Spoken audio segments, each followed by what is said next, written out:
କଥା ହଉଛି ବିଜେଡି କୁ ଏବେ କଂଗ୍ରେସ ରୋଗ ଟିକେ ଧରିଛି।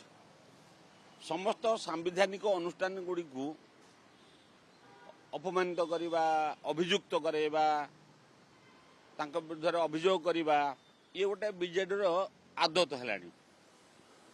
ନିଜ ଦଳର ସ୍ଥିତି ଶୃଙ୍ଖଳା, ଦଳୀୟ ସଂଗଠନ ଏ ସମ୍ପର୍କରେ ଚିନ୍ତା ନ କରି ତମେ ତ ନିଜେ କହୁଛ ରାଜ୍ୟପାଳ ଜଣେ ଭଦ୍ରଲୋକ, ଆଜି ପର୍ଯ୍ୟନ୍ତ ରାଜ୍ୟପାଳଙ୍କ ସମ୍ପର୍କରେ କେହି କେବେ କିଛି ଅଭିଯୋଗ କରିନାହାନ୍ତି ବା କୋଉଠି ତ୍ରୁଟି ବିଚ୍ୟୁତି ପରିଲିଖିତ ହେଇନାହିଁ। ଯଦି କୋଉଠି କ'ଣ କାହା ନାଁ କହୁଛ, କାହାକୁ କିଏ କୋଉଠି ବ୍ୟବହାର ଠିକ୍ କଲା ନାହିଁ, ମୁଁ ତ ରାଜ୍ୟପାଳଙ୍କ ଅଫିସ ତରଫରୁ ଓକିଲାତି କରିବାକୁ ଚାହୁଁନି। ସେଟା ଆଇନ ତା ବାଟରେ ଯିବ। ଯଦି ଆବଶ୍ୟକତା ନଥାଇକିରି କାହା ଉପରେ କାହିଁକି କାର୍ଯ୍ୟାନୁଷ୍ଠାନ ହେଲା, ସେ କଥା ସମୟକ୍ରମେ ଆଇନ ବାଟରେ ଯିବ। ବିଜେଡି ଏଥିରେ ଏତେ ବ୍ୟାକୁଳ ହେବାର କାରଣଟା ମୁଁ ବୁଝିପାରୁନି। ବିଜେଡିର ଏଥିରେ ଅସୁବିଧା କୋଉଠି ହେଲା? ବିଜେଡି ନିଜ ଦଳ, ନିଜ ସ୍ଥିତି,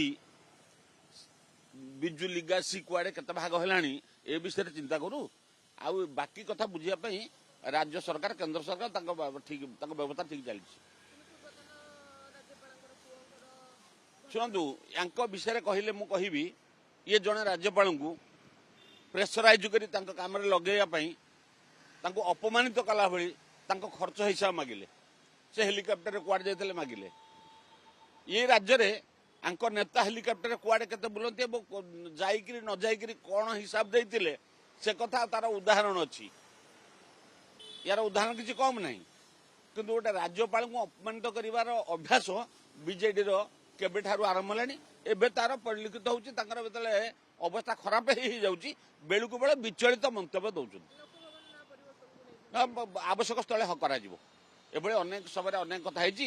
ତାଙ୍କ ସମୟରେ ମୋଟେ ପରିବର୍ତ୍ତନ ହେଇନି ଏମିତି ନୁହେଁ। ଯୋଉଠି ଯାହା ଆବଶ୍ୟକତା ଅଛି, ଲୋକଙ୍କ ସରକାର ଲୋକତନ୍ତ୍ରରେ ଯଦି ଲୋକଙ୍କ ନାଁରେ କିଛି ନାମ ପରିବର୍ତ୍ତନ ହେଲା, ତାହେଲେ ଲୋକଙ୍କ ପାଇଁ ଭଲ।